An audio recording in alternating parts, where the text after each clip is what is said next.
Con cierta frecuencia nos encontramos con que algún estudioso asegura que Satanás no es un ser real, sino que es fruto de la imaginación de los hombres. Pero transcribiendo las palabras del gran poeta francés Baudelaire, la mayor astucia del diablo consiste en persuadirnos de que no existe. En la Biblia es descrito como un personaje real, un ángel de superior jerarquía que se rebeló contra Dios y fue expulsado del paraíso y condenado a vagar por la tierra hasta el Apocalipsis, donde Dios lo enviará al infierno, donde arderá en un mar de fuego y azufre por los siglos de los siglos. Pero, ¿qué hace el diablo mientras tanto?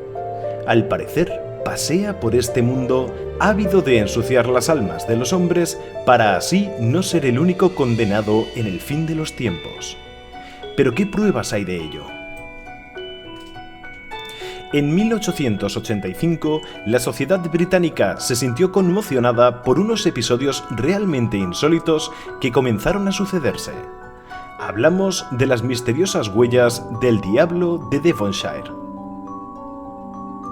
El invierno de ese año fue especialmente duro, hasta el punto de que la región norteña de Cornualles quedó completamente cubierta de nieve durante toda la estación. Y es precisamente en la nieve donde comenzó la extraña historia. En la mañana del 8 de febrero apareció impresa en la nieve y a lo largo de todo Devonshire una serie de extrañas huellas que no correspondían con ningún animal conocido. Las impresiones con forma de U tenían unos 10 centímetros de longitud por 7 centímetros de ancho y resultaron ser mucho más extrañas de lo que muchos pudieron pensar en un primer momento.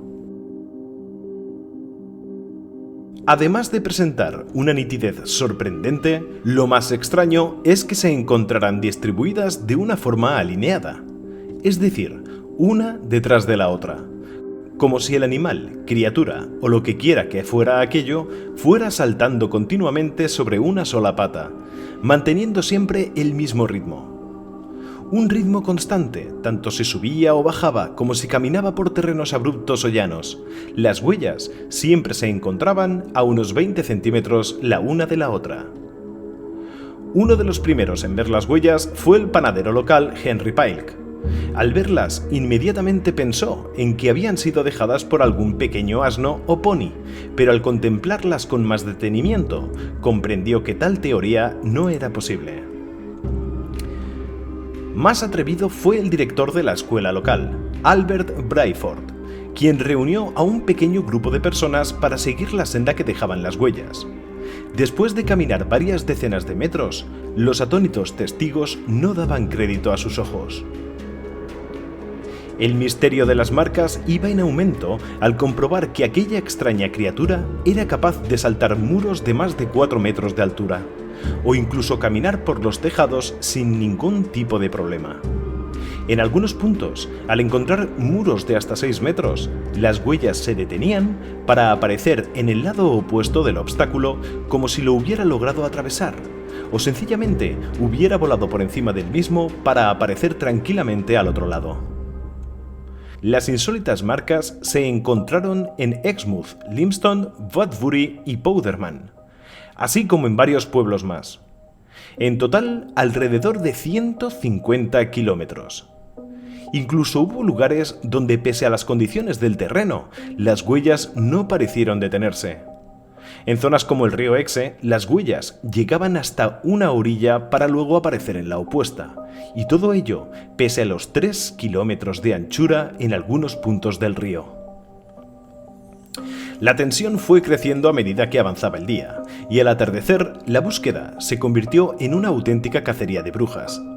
Los aldeanos, dada la forma de las huellas, buscaban a la mismísima encarnación del diablo para acabar con sus andares por el pueblo. Pero como era de suponer, no encontraron nada.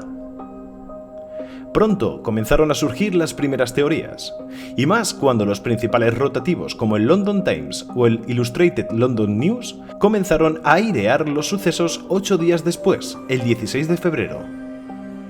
Uno de los primeros en arriesgarse fue el célebre paleontólogo Richard Owen, famoso por haber acuñado la palabra dinosaurio, quien proclamó que las huellas pertenecían a un grupo de tejones. Esta explicación no convenció en absoluto a nadie, ya que ¿qué grupo de tejones es capaz de saltar muros de 6 metros y recorrer 150 kilómetros en una sola noche? La hipótesis más aceptada por los lugareños fue la de un pequeño asno, pero esa teoría también quedaba invalidada, al tener en cuenta las huellas en los tejados de las casas, o por esa forma tan precisa, extraña y dificultosa manera de caminar, sobre una sola pata. A estas teorías se le fueron uniendo otras como las del globo aerostático arrastrando una cadena, un canguro escapado de algún zoológico, una gran abutarda, ranas, sapos e incluso los andares de una liebre coja. Todas ellas se acababan desmoronando por sí solas con el tiempo, y tal y como sucede con muchos de los hechos forteanos, al día de hoy las misteriosas huellas aparecidas en Devonshire siguen sin una explicación que aclare el misterio. La discusión que suscitó la aparición de las huellas de Inglaterra hizo que muchos investigadores sacaran a la luz otros casos de misteriosas apariciones de huellas a lo largo de todo el globo terráqueo. Curiosamente, y en contra de la pauta común en criptozoología, se poseía la prueba antes que al propio críptido. Durante las fechas en que se sucedieran los hechos en Devonshire, un corresponsal del Illustrated London News, rotativo que se ocupó de cubrir la historia de Devonshire, recordó que pocas décadas antes, en concreto en 1840, encontraron huellas similares en una cordillera de Galicia.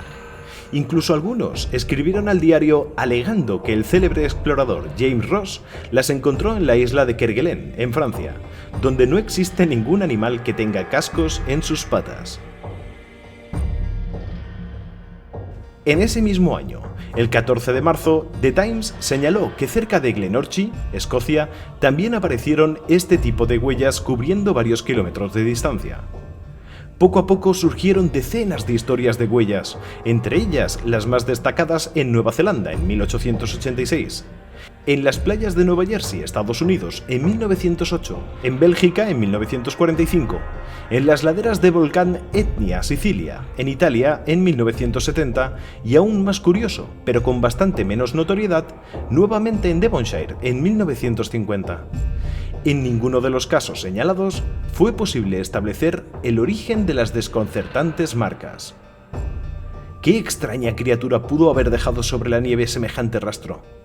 Más de un siglo y medio después, aquel misterioso visitante que recorrió las praderas de Devonshire durante la noche del 8 de febrero de 1855 permanece en el más absoluto de los misterios.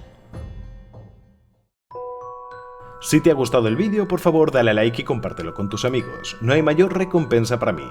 Y ya sabes, ten en cuenta que por donde estás caminando, es posible que el diablo haya caminado antes que tú. Bechis, adiós.